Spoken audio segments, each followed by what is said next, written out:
Il a signé le chèque. Nous tentons de voir ses anciens associés dans le groupe Brovedani. Seul... Je ne vais pas vous parler, personne ne va vous parler. On va comprendre. Simplement, où est passé l'argent? Ça sert à rien de me regarder comme ça, je vous dirai rien. Y aurait-il eu un montage financier avec un paradis fiscal? Pour le vérifier, rendez-vous dans l'entreprise autrefois gérée par Patrick Malik, société au nom de laquelle il a signé le chèque. Nous tentons de voir ses anciens associés dans le groupe Brovedani. Seul l'avocat est autorisé à nous répondre. Version officielle.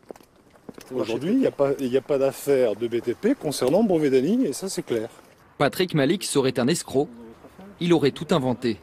Il n'y a pas de chèque qui émane de quelques sociétés du groupe Brovedani. Parce que lui, il nous dit qu'il a signé ce chèque de 22 000 euros, Oui. et qu'au final, c'était encaissé par Sotrap, puis reversé à M. Grosdidier. Mais j'ai pas de lien avec Sotrap, on ne connaît pas Sotrap. Alors s'il a signé ce chèque, on en aurait une trace comptable. Ouais. Donc on l'a pas retrouvé, ce chèque de 22 000 euros, il n'existe pas. Il n'y a pas de trace, il n'y a rien, non, il n'existe pas ce chèque. D'accord, parce que nous, on l'a retrouvé, il est là.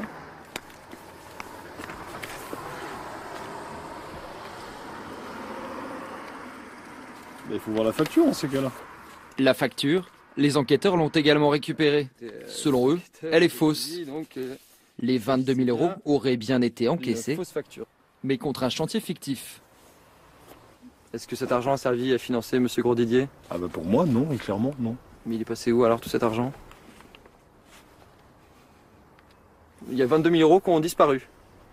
Je peux pas vous dire. Bon, on a fini, parce que j'ai pas plus de réponses à vous apporter. Hein. C'est embêtant quand même.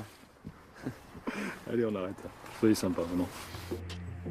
Dans leur rapport, les policiers concluent que l'hypothèse d'un financement occulte de la campagne de François Grosdidier est crédible, mais difficilement vérifiable. À l'hôtel de ville de Voipy, nous sommes allés voir le principal intéressé. Ce soir-là, le sénateur-maire organise une réunion publique. Les travaux, ils en ont pour combien de temps à peu près? Si je vous dis qu'il faut 7 mois pour le faire. Monsieur Grosdidier conteste formellement tous les soupçons de la justice et les dénonciations du patron repenti. Bonsoir. Alors que vaut l'honneur de votre visite à une réunion de quartier. J'aurais touché des pots de vin de chefs d'entreprise que je n'avais jamais rencontrés avant qu'ils les citent.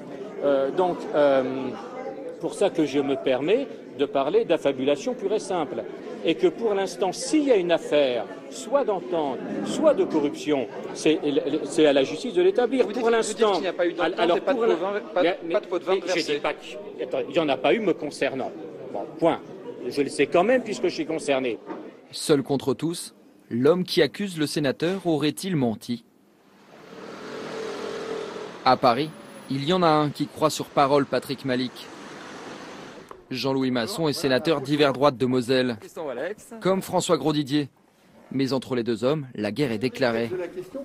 Ce parlementaire dénonce, comme notre chef d'entreprise, des liaisons troubles entre le BTP et des élus de Moselle. Non, à mon avis, dans l'Est, les gens sont globalement honnêtes. Mais il y a toujours des moutons noirs. Pour s'être intéressé de trop près à certaines magouilles, le sénateur Masson dit avoir reçu des menaces. Voilà, bien, j'ai reçu ce mail. Dans ce message, l'enregistrement d'une conversation où il dit reconnaître les voix de François Grosdidier et d'un promoteur. Je veux pas qu'on se bouscule, hein, surtout avec le fou de Masson qui écrit à tout le monde pour nous. Les deux hommes projetteraient de s'en prendre à lui. Non mais réellement, hein, parce que si celui-là disparaît, c'est une épine du pied. Moi j'arrive pas, j'ai essayé, j'ai plein de copains, on sort de rien. Hein. Chaque fois que j'ai un locataire qui va pas et le mec il y va, il me met 2 claques dans la gueule, il me fait sortir.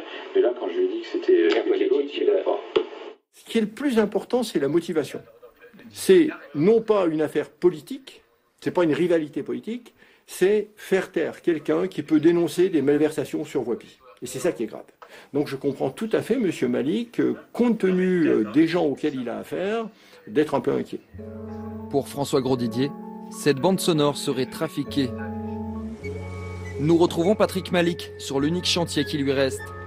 Et encore, il n'est même pas certain de pouvoir le terminer. Si on m'enlève ce marché, c'est fini, je mets la clé sous la porte et puis on ferme. Hein. Pas continuer à se battre contre un moulin à vent. Hein. Et on va aller voir. Dans sa croisade contre la corruption, le patron repenti peut encore compter sur ses salariés. Rester fidèle malgré cette période trouble. Ça c'est M. Razala, le chef de chantier. Il nous a demandé on fait quoi, on continue ou Je dis on continue. Hein. Qu'est-ce que vous en dites de tout ça? J'en dis qu'il y en a un qui a eu des couilles au cul pour dénoncer tout ça, quoi. Dans 2 semaines, tous sauront si leur entreprise doit subir une liquidation judiciaire. Les difficultés financières, les pressions, les coups de fil anonymes. Toute la famille Malik a dû apprendre à vivre avec. Pour l'épouse de Patrick, ça n'est pas toujours facile. Parfois, je me dis, bon, arrête, on arrête tout, on vend tout, on part. C'est clair que j'en ai déjà parlé, mais bon, maintenant, ça a pris une tournure. Et vous êtes optimiste, vous? Je le suis parce que j'ai encore de la hargne et puis je vais aller jusqu'au bout. Hein. Je vais aller jusqu'au bout. Je me battrai jusqu'au bout. Non, alors viens. Dans 6 mois, Patrick Malik aura droit à la retraite. Mais il dit vouloir continuer à travailler.